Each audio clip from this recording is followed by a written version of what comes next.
But there is a third position. The third position is the one to which I subscribe. There's often a third position, and I often subscribe to it, as it turns out. I don't know what you want to make of that, but there it is. The third position is that there are probably differences of all sorts in the world. The difference is a kind of anomalous existence out there, a kind of random series of all sorts of things in what you call the world. There's no reason to deny this reality or this diversity. I think it's sometimes, not always, what Foucault means when he talks about the extra discursive, but I'm in Goldsmiths, I don't want to, to stir up the Foucauldians there.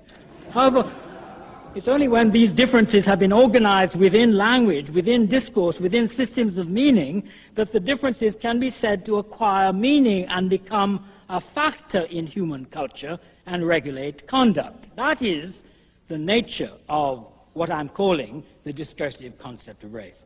Not that nothing exists of differences, but that what matters are the systems we use to make sense, to make human societies intelligible, the systems we bring to those differences, how we organize those differences into systems of meaning with which, as it were, we can find the world intelligible.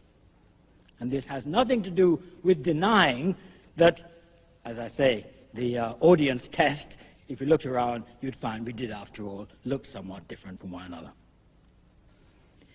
I think these are discursive systems because the interplay between the representation of racial difference, the writing of power, and the production of knowledge is crucial to the way in which they're generated and the way in which they function.